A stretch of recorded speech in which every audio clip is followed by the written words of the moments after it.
मैं पंकज जैन, सहायक प्राध्यापक विधि, BCS शासकीय स्नातकोत्तर महाविद्यालय धमतरी छत्तीसगढ़। आज मैं विधि भाग 2 द्वितीय सेमेस्टर के छात्र छात्राओं को उनके पाठ्यक्रम श्रमिक विधि लेबर लॉ के अंतर्गत एक महत्वपूर्ण यूनिट कारखाना अधिनियम के बारे में बताना चाहूँगा। कारखाना अधिनियम का अध्याय 2 जो निर्वचन खंड है, जिसमें कुछ महत्वपूर्ण शॉर्ट नोट्स के बारे में बताया गया है, उसकी जानकारी मैं आज आपको देना चाहूँगा।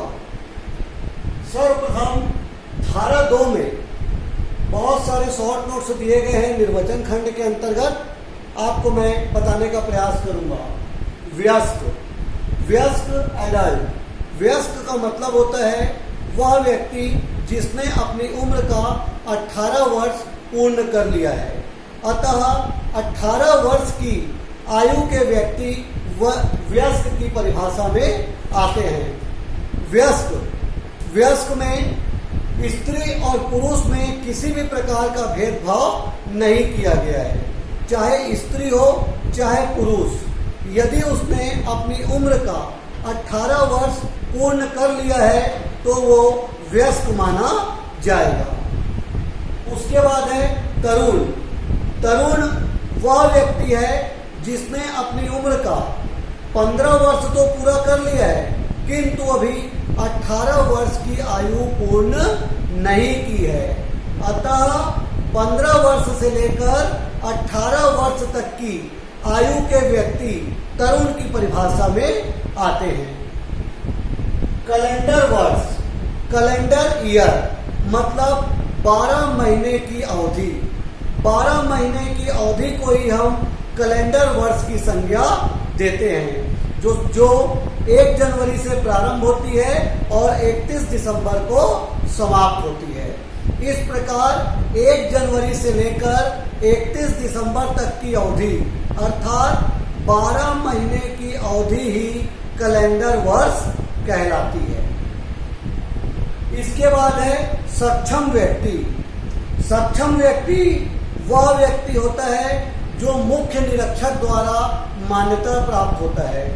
ऐसा व्यक्ति जिसको मुख्य निरीक्षक सक्षम व्यक्ति के रूप में मान्यता प्रदान करता है, ऐसे व्यक्ति को हम सक्षम व्यक्ति का नाम देते हैं। सक्षम व्यक्ति को कारखाने में जांच करने के लिए, निरीक्षण करने के लिए, परिरक्षण करने के लिए नियुक्त किया जाता है, ताकि वो कारखाने की गतिविधियों की जांच कर सके।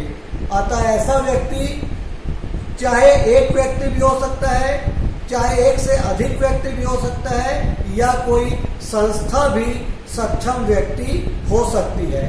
तो यदि कोई व्यक्ति हो, चाहे एक से अधिक व्यक्ति हो, चाहे कोई संस्था हो, यदि वो सक्षम व्यक्ति है तो उसकी योग्यता, उसके अनुभव और उसे जो उपलब्ध सुविधाएं प्रदान की गई है, उसका भी पूरा ध्यान रखा जाता है। अतः संक्षेप में मैं आपको बताऊं, सक्षम व्यक्ति वह व्यक्ति होता है जो मुख्य निरीक्षक के द्वारा मान्यता प्राप्त होता है और जिसे कारखाने की गतिविधि में पूरा जांच करने के लिए नियुक्त किया जाता है। ऐसे व्यक्ति को हम सक्षम व्यक्ति कहते हैं। उसके बाद है परिसंकटमय प्रक्रिया।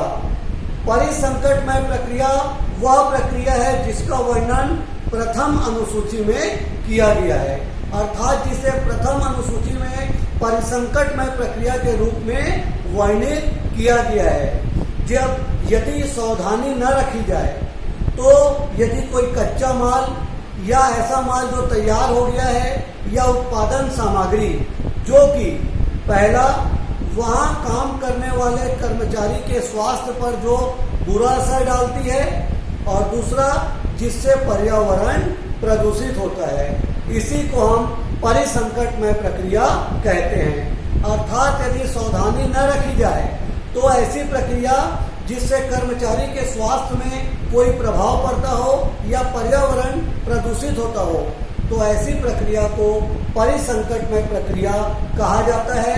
ऐसी स्थिति में राज्य सरकार किसी भी कारखाने में कमी या बढ़ोतरी कर सकती है। दिन का मतलब 24 घंटे की अवधि जो अर्धरात्रि से प्रारंभ होती है। अतः एक अर्धरात्रि से दूसरी अर्धरात्रि तक की अवधि दिन कहलाती है। सप्ताह वीक मतलब 7 दिन की अवधि जो सामान्यतः शनिवार की अर्धरात्रि से प्रारंभ होती है और 7 दिन तक चलती है। हालांकि मुख्य निरीक्षक को यह अधिकार प्राप्त है कि वो कारखाना के स्तर, कारखाने की स्थिति के आधार पर कोई अन्य दिन भी नियत कर सकता है, लेकिन सामान्य तौर पर हम ये मान के चलते हैं कि सप्ताह का मतलब शनिवार की मध्य रात्रि से 7 दिन तक की जो अवधि है वो सप्ताह के नाम से जानी जाती है। और उसके बाद आ गया शक्ति अर्थात पावर। इसका मतलब है विद्युत शक्ति, ऊर्जा, पावर जो यंत्रों के द्वारा पारित की जाती है, इसे ही हम शक्ति कहते हैं। याद रखें, इसमें पशु द्वारा पैदा की गई शक्ति या मनुष्य द्वारा पैदा की गई शक्ति शामिल नहीं है।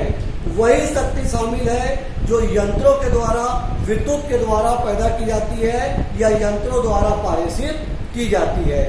इस प्रकार कारखाना अधिनियम के चैप्टर 2 में धारा 2 के अंतर्गत उपरोक्त समस्त शॉर्ट नोट्स बताए गए।